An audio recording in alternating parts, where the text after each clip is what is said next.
Hi, I'm Sina Alamdari, and once again, I'm happy to be here to answer some of your questions.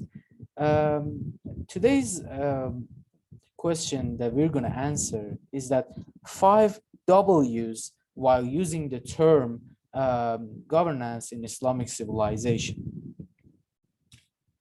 Um, when I talk about writing my book named The Principles of Governance in Islamic Civilization, people usually come up with 5 W's.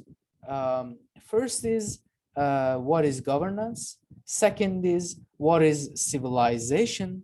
Third is what is Islamic civilization? Fourth is why is Islamic civilization necessary? And the fifth is why is it necessary to study governance in the form of Islam and Islamic government? This question actually refers to the interaction of politics and religion in a challenging world. The first question is, what is governance? For answering this question, we should go back a little. The word governance is derived from the Greek verb, as we can see, meaning to steer, and was first used in the metaphorical sense by Plato. It was then passed down into Latin and from there to many other languages. When using the term governance, we should remember that government should not be equated with governance. What is government? The political, administrative institutions and the legislative, executive, and the military apparatuses which are responsible for establishing order and security and running the society and meeting the various needs of the citizens. What is governance? Governance refers to the dynamics and decision-making processes, how power is used, and the relationship between government and citizens, individuals and groups.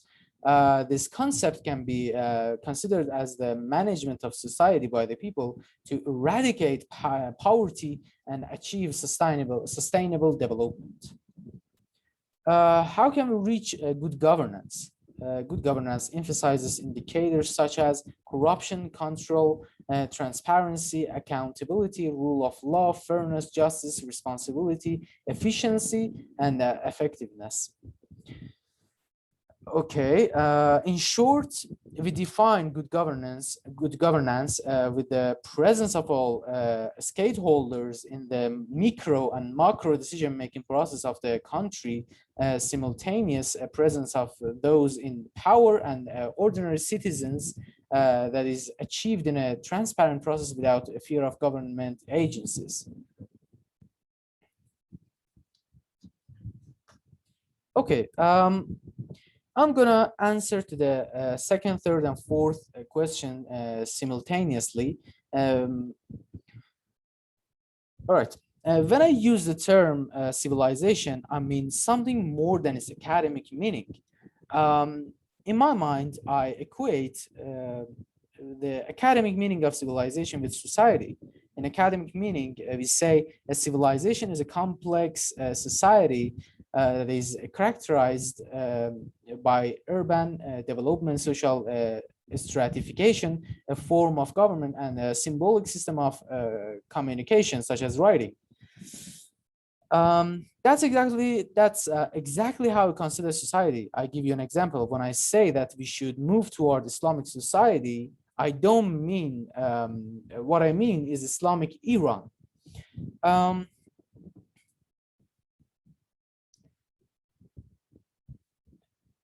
And Iran, where the behavior of the people is by Islamic doctrine.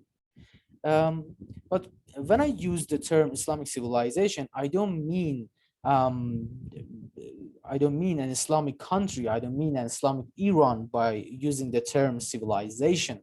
I mean, what I mean is Islamic world, or in other words, Islamic states. If I want to be more specific, I have to say Islamic civilization happens when people in all the world, countries in all the world, uh, use Islamic doctrines.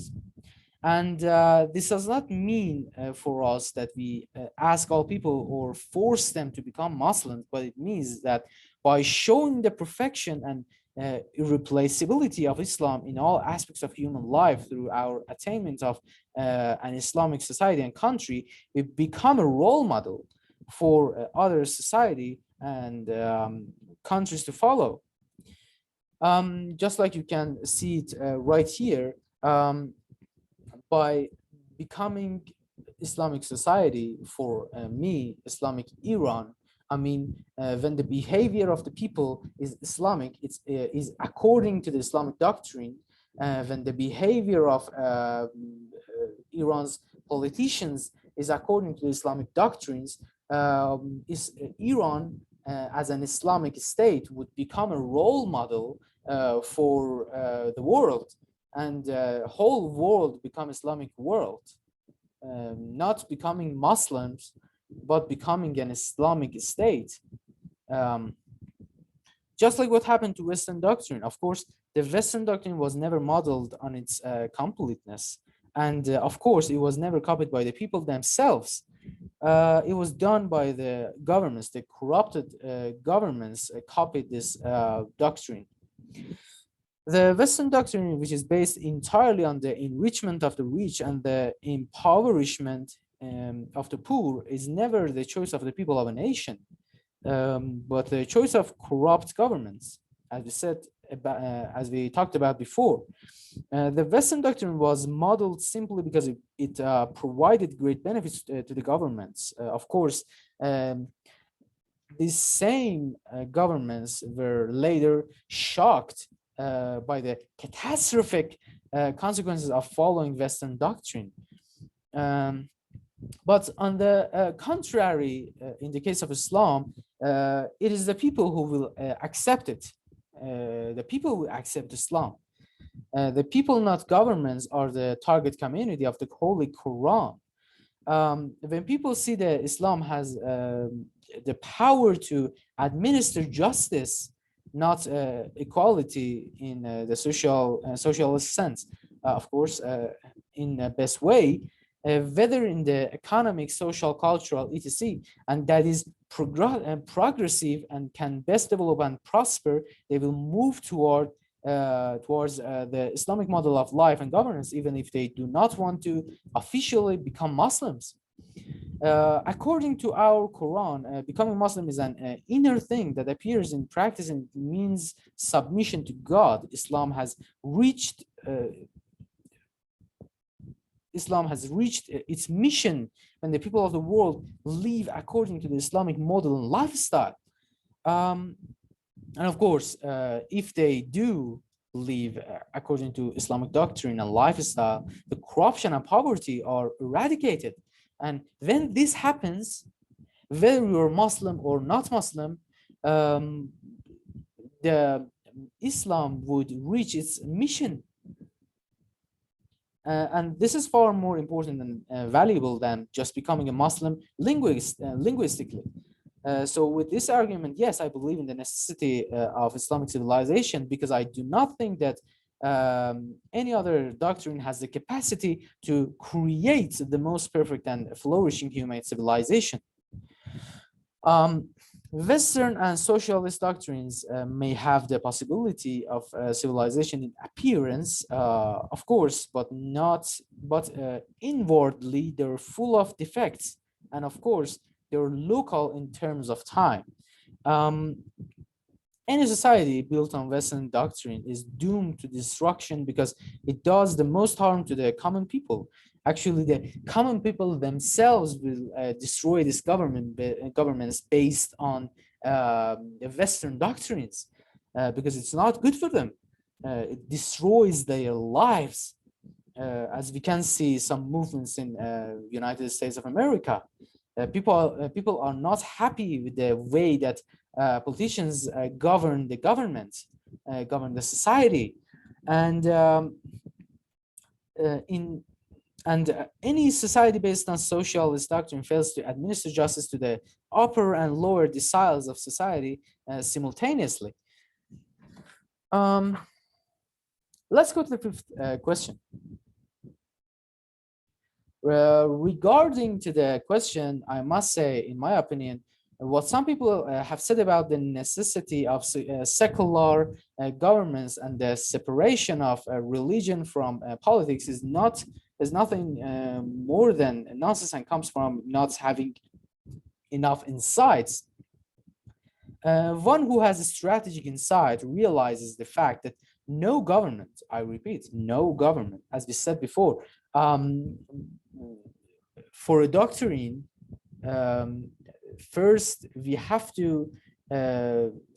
have a government for that doctrine. After that comes the society for that doctrine, and after that, in the final level, we have civilization for that doctrine. So I say this now. One who has a strategic insight realizes the fact that no government, no society, and no civilization can reach its latent potential without referring to the religious doctrine. And that religious doctrine here is Islam. We humans have long had a way of spreading science, trial and error. We always use trial and error in everything in order to spread the science, in order to reach more depth. While this empirical approach has been accepted by the international community, I must say the bitter truth that trial and error can sometimes be costly. Sometimes an economic model such as neoliberalism,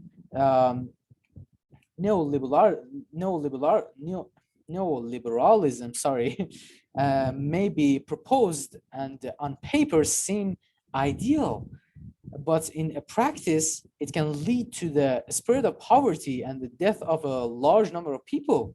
It's not something theoretical. What I'm saying is not theoretical. Neoliberalism has actually killed a lot of people and has destroyed their lives throughout these decades, even in my country. Trial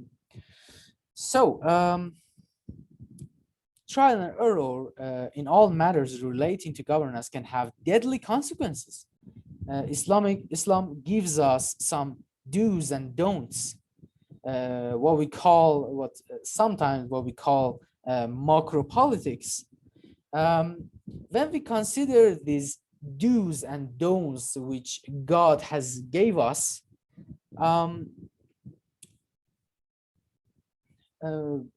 when we consider them when designing a governance model, other side effects are removed from the governance model, and thus a civilization can move towards reaching its latent and hidden capacity without having to deal with the consequences of its mistake.